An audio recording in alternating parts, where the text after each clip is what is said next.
Bonjour Sami Nouri, Bonjour. bienvenue sur ce plateau. Dans les prochaines minutes que nous allons passer ensemble, on va raconter ce qui s'avère être au final une très belle histoire, la vôtre. Vous avez 26 ans et vous publiez ce livre coécrit avec Olivia Karam, La machine à coudre de l'Afghanistan en guerre au défilé de haute couture. Vous êtes parti de votre Afghanistan natal à l'âge de 5 ans. Après des années d'errance en Iran puis en Turquie, vous finissez par atterrir en France où vous êtes en train de vous faire un nom grâce à la couture. On va, Sami Nouri, inhabituellement commencer par la fin. On va commencer par votre actualité, comme on dit généralement. La Fashion Week débute la semaine prochaine. Vous y organisez votre propre défilé. Déjà, comment Oui. est-ce que les choses s'annoncent? Les choses, je travaille le jour et la nuit et on va dire le temps, il me reste pas beaucoup de temps et je suis pressé de présenter une nouvelle collection à Pressé, Paris. stressé? Pressé, stressé. Bon, C'est le dimanche 2 octobre au Solum Paris. C'est un endroit secret et magique. et quel sera le ton de cette collection? Le temps. Le ton, c'est-à-dire qu'est-ce que vous voulez présenter? En fait, cette fois-ci, je vais parler plus de l'actualité qui se passe, je vais parler plus de la liberté de femme. C'est des tenues, on va dire, plus robe, corset sexy. Voilà, le thème, je vais pas le dévoiler ici, mais Super, on va en parler tout à l'heure. Mais avant cela, avant ces défilés, que de chemins parcourus, Sami Nouri, vous êtes parti d'Afghanistan, de Mazar-i Sharif.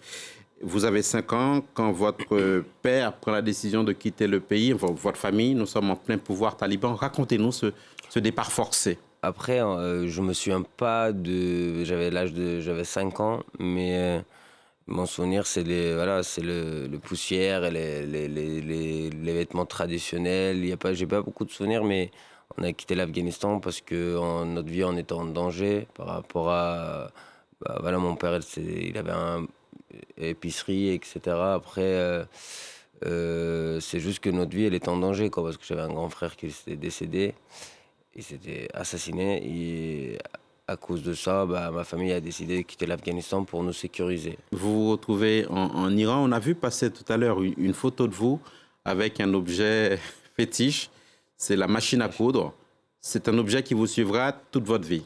Toute la vie. En fait, j'ai l'impression que je suis né avec ça et jusqu'à aujourd'hui, bon, il est toujours avec moi. Même quand je me lève, je le vois. Quand je dors, je le vois aussi. Alors, cette machine à coudre, c'était l'outil de travail de votre père, qui était tailleur. Et vous partez, donc ça sera l'Iran, puis la Turquie et la France. Comment est-ce que vous atterrissez en France? En fait, on n'avait pas décidé on n'avait pas choisi un pays, mais c'est vrai que les passeurs, ils pouvaient pas passer toute la famille ensemble. Il fallait ils nous séparent. Et il avait proposé à ma famille que voilà, je peux ramener votre fils premier, après vous. Finalement, moi, je pensais qu'une semaine après, 2 semaines, je vais rejoindre mes parents. Et quand on arrive en France, à Tours, et le passeur, il a pris l'argent, il m'a laissé tomber. Et finalement, voilà, j'ai atterri 1 mois et demi après, 2 mois, j'ai su que je suis en France. Au début, je savais même pas dans quel pays ou dans. Parce que quand vous atterrissez ici, vous ne parlez pas un seul mot de français. Ni anglais. Donc, uniquement votre langue natale. Natal, oui. Le Perse, Dari. Alors, comment se passent justement ces premiers moments en En fait, France? la première fois que j'ai parlé, j'ai pas parlé déjà, c'était le commissariat. En fait, ils m'ont demandé mon âge, mais ils savaient pas comment communiquer parce que je parlais ni anglais ni français. Ils avaient dessiné un gâteau sur un tableau avec des bougies, avec des chiffres à côté. Ils commencent à chanter le joyeux anniversaire pour savoir mon âge. Mais après ça, j'étais placé dans un foyer. Au bout de 6 mois, j'étais au collège pour apprendre la langue. Petit à petit, j'ai appris, quoi. Donc, ça commence comme ça. Heureusement, dirons-nous, il y a un Dieu pour les malheureux, Ouais. puisque vous allez être remarqué par des professeurs, des enseignants qui verront que vous avez un talent pour coudre. En fait, un jour, je rentre de l'école et je voyais que la femme de ménage dans le foyer, il faisait des petites retouches, des petits trucs, des, euh, des serviettes, etc. Et je demandais d'utiliser la machine à coudre. Elle ne voulait pas, elle me disait c'est trop dangereux et tout. Et j'ai insisté et finalement, il m'a laissé faire. Il a vu que je sais faire. Et après, elle m'a prêté sa machine à coudre. Et pendant la nuit, bah, dans ma chambre, je faisais des petits trucs pour moi, des t-shirts, des pantalons et tout. Et avec ça, je suis allé au collège. Et ma prof principale qui avait remarqué ça. Et elle m'a demandé où, comment, qui il fait tout Mm. ça, les vêtements. Et j'ai expliqué que c'est moi. Elle m'a dit, bah, il faut faire ça. Elle a fait toutes les démarches pour rentrer au lycée, bac pro. Et après ça, bah, j'ai fait stage par stage. Et justement, là-dessus, il y a tout un apprentissage qui se met en place. Samy Nouri, vous êtes entré chez Galliano, si j'ai bien compris. Vous avez découvert Dior, vous admirez Alexander McQueen, mais j'ai cru comprendre aussi que vous aviez un faible pour Jean-Paul Gaultier. Qu'est-ce que représente Jean-Paul Gaultier pour vous? Qu'est-ce que vous a appris? Bah, pour moi, c'est un grand personne parce que c'est quand même grâce à Jean-Paul Gaultier que j'ai pu apprendre le savoir-faire haute couture, les différentes matières, la haute couture déjà. Parce que moi, j'avais travaillé que dans la confection, de faire des 200, 300 pièces par semaine avec mon père. Mais c'est vrai que travailler avec lui, pour moi, c'est une. Vous avez découvert le fait main, le produit travaillé, confectionné, point par point, le Voilà. travail à la main. C'est les finitions, les matières, beaucoup de choses. Et pour moi, c'est le meilleur créateur, en tout cas français, d'aujourd'hui. Finalement, vous lancez, Samy Nouri, votre propre griffe, votre propre marque. Le premier motif, c'est le barbelé. Quelle est la signification du barbelé dans votre travail? En fait, moi, quand j'ai créé ma marque, j'ai réfléchi, qu'est-ce que je peux faire, etc. Je m'inspire d'abord de tenues traditionnelles de mon pays et de tout ce que j'ai vécu. Et après, le signature, j'ai repris les barbelés parce que toutes les frontières que j'ai passées, j'ai été enfermé et je cherchais la liberté et j'ai passé les barbelés pour passer dans un pays libre. Et tous ces barbelés, chaque frontière, il m'a remarqué. Je me suis dit, je prends ça comme signature. Et aujourd'hui, bah, très souvent dans mes créations, on voit les motifs barbelés, soit sur les cols, soit sur les manches, soit sur le.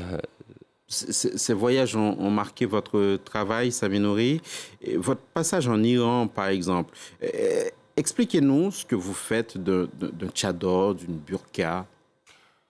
Je trouve, D'un voile. Ouais, d'un voile, mais moi, c'est à partir d'un voile ou un chador, je fais je fais des créations, je fais des robes, je fais tout à partir d'un chador et pour moi, je trouve qu'une femme, il a besoin de sa liberté. On n'a pas le droit on n'est pas là pour l'obliger de porter soit un chador, soit un burqa. Mais c'est juste que c'est des tenues traditionnelles et à partir de là, quand je mets sur un mannequin un chador ou un burqa, et à partir de là, je le coupe de toutes les façons et je le fais une robe sexy. Voilà. Il se trouve que, heureusement, malheureusement, nous sommes rattrapés par l'actualité. On a raconté l'histoire de ces femmes iraniennes qui sont en train de manifester en ce moment et, contre la mort de la jeune Marsa dans des conditions épouvantables. Alors, quand vous voyez ces femmes en Iran, Samy Nouri, qui manifestent en brûlant leur voile, parfois, qu'est-ce que cela vous inspire? Bah, j'espère qu'un jour ils trouveront leur liberté parce que c'est vrai que c'est pas facile. C'est pas facile parce que s'ils se battent pour leur liberté, c'est bien parce que c'est une obligation. Même moi, j'ai ma soeur qui est allée il y a deux ans et demi en Iran faire avec ma mère pour faire, en tant que touriste. Elle s'est fait arrêter aussi. Elle a fini à la poste et il fallait que ma mère elle aille acheter un chador pour qu'elle se fait libérer. Mais bon, heureusement qu'elle avait les papiers français. Bon, elles n'étaient pas très embêtées, mais c'est vrai que c'est super dangereux là-bas. Et je trouve que c'est catastrophique, quoi. Moi, je connais un peu comment ça marche, dans le sens que j'ai vécu, j'étais petit, on pouvait même pas sortir dans la rue parce qu'on n'avait pas de papiers. Je sais très bien que les polices, comment ils se comportent avec les gens et surtout avec les femmes qui ils se battent pour leur liberté. Là, en l'espèce, en Iran, c'est la police des mœurs qui est mise en cause. Ces dernières années, autre sujet, Samy Nouri, vu l'expérience que vous avez vécue, je me vois obligé un peu de vous poser la question. On a assisté à une quantité de ce qu'on appelle de drames de l'immigration. La Méditerranée est devenue un gigantesque cimetière. Qu'est-ce que vous dites à toutes ces personnes candidates à l'exil, qui sont jetées sur les routes, qui sont parfois exploitées par des passeurs? Qu'est-ce que vous leur dites? Bah, franchement, sur ça, je sais pas quoi dire parce que c'est un sujet politique. Moi, je fais pas la politique, mais je trouve que c'est une opinion. Chacun, il peut donner son avis, chacun, il pense. Mais pour moi, voilà, Mais en tout cas, vous savez qu'on ne part pas comme ça de son plein gré. C'est pas parce qu'on le veut. Ah non, mais bien sûr, certainement. Moi, personnellement, quand je suis parti de mon pays, je ne suis pas parti pour les vacances, pour au danger avec ma vie personnelle ou ma famille n'a pas décidé ça pour mettre en danger la vie de ses enfants ou ma mère. Mais c'est vrai que personnellement, on avait des problèmes pour se battre pour la liberté. Après, je trouve que voilà, c'est un sujet politique. Et évidemment, ce n'est pas le propos. Rapidement, votre histoire, Samy Nouri, est censée être adaptée à l'écran. Et vous voudriez qu'il y ait un acteur particulier qui vous incarne. C'est qui cet acteur? En tout cas, moi, j'aimerais beaucoup que Pierre Ninet qui joue mon rôle. Après. Et pourquoi lui? Parce qu'il vous ressemble? Il me ressemble, en tout cas, il me ressemble et c'est un acteur qui est... J'aime beaucoup la façon comment elle joue, etc. Pour moi, c'est lui. Bon. Après, message à Pierre Ninet, alors. Hein. Pierre... Parfait. Merci beaucoup, Samy Nouri, d'être venu jusqu'à nous. Merci pour cette très belle histoire inspirante. Vous co-publiez ce livre avec Olivia Karam, La machine à coudre de l'Afghanistan en guerre au défilé de haute couture. Qu'est-ce qu'il faut vous souhaiter la semaine prochaine pour la Fashion Week?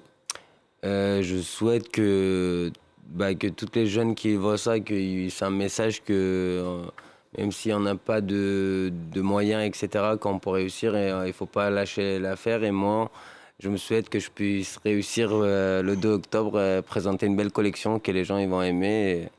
Et voilà. Ne pas lâcher l'affaire. Merci, Samy Nouri. C'était l'invité de Paris Direct. L'information internationale continue sur nos chaînes.